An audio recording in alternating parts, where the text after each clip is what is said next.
Donc je suis Marion Ravy, je suis doctorante en 3e année en santé publique au CEPED et je vais vous parler aujourd'hui d'un exemple de collaboration entre l'AFD et l'IRD autour de l'évaluation du forfait obstétrical en Mauritanie, dont certains connaissent très bien ici le sujet.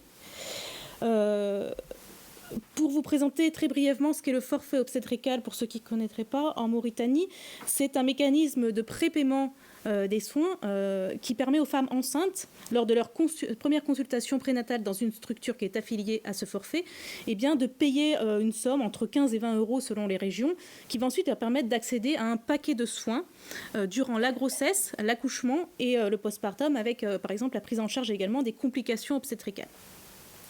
Donc ce forfait obstétrical a été mis en place à partir de 2002 à Nouakchott, et puis a été étendu progressivement dans tout le pays, dans les structures qui étaient affiliées, c'est-à-dire qui répondaient à certains critères de qualité, d'équipement, etc.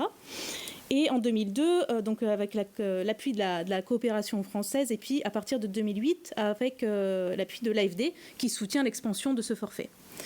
En 2014, l'AFD lance un appel d'offres, en fait, une consultation restreinte qui envoie à différents chercheurs pour évaluer ce forfait obstétrical à partir de données existantes. Donc en quoi ça consistait ? Simplement, l'AFD a proposé aux chercheurs, voilà, on a toutes ces données-là qui existent sur ce forfait et on aimerait que vous constituiez en fait une équipe de chercheurs pour évaluer ce forfait et que vous nous proposiez finalement une méthodologie et comment est-ce que vous feriez. Donc à cette époque-là, Alexandre Dumont, je crois qu'il n'est pas là, faisait partie des chercheurs qui étaient prédésignés en fait pour cette évaluation. Et lui, il a fait appel à plusieurs chercheurs, disons pluridisciplinaires, de plusieurs affiliations différentes, pour évaluer ce forfait. Donc par exemple, un des chercheurs en santé publique, géographe de la santé, plus récemment pour la deuxième phase d'évaluation, une économiste de la santé.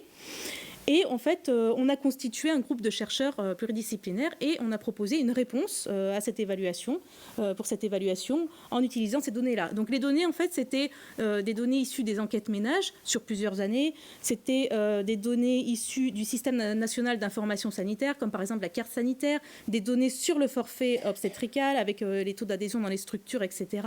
Mais aussi des enquêtes dans plusieurs structures qui permettent d'évaluer la qualité des soins dans les structures. Donc vraiment, on avait beaucoup de données à notre disposition. Donc notre équipe a remporté ce contrat, parce qu'on peut appeler ça vraiment un contrat, parce qu'on est ici plutôt dans un système de prestation de services. C'est-à-dire qu'en tant que chercheur, on doit fournir des livrables qui vont conditionner le paiement en fait, de cette consultation.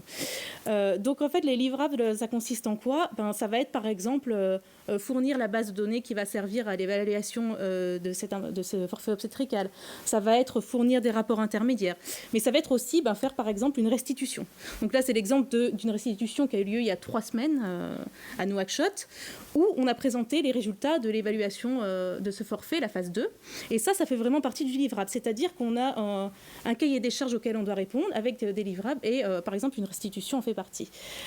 Voilà. Et ce qui est intéressant de voir, c'est ici que les résultats de la recherche, qui sont en fait les livrables, appartiennent à la fois à l'IRD et à l'AFD. C'est-à-dire que si nous, par exemple, on veut publier sur l'évaluation du forfait obstétrical avec ces données-là, eh bien, on doit en parler à l'AFD et inversement. Donc, c'est vraiment un partage des résultats issus de la recherche. Donc là, je vous mets les deux exemples de publications. Une publication de l'impact du forfait obstétrical qui est publiée dans la collection Ex Post de l'AFD, et puis une autre que nous, on a publiée dans Health Policy and Planning, mais toujours avec la collaboration avec l'AFD sur ce projet. Donc ce qui est vraiment intéressant ici, c'est de voir que la recherche, elle est utilisée... en fait, elle permet d'exploiter des données qui sont déjà existantes pour l'AFD, c'est-à-dire d'avoir une évaluation qui est un peu à moindre coût. Alors peut-être qu'ils ne seront pas d'accord avec moi sur moindre coût, mais en tout cas, on ne met pas en place un processus d'évaluation avec des enquêtes, du recueil de données, etc., qui peuvent coûter assez cher, qui vont mettre aussi beaucoup de temps à être mis en place. On aura un retour qui sera beaucoup plus lointain, etc.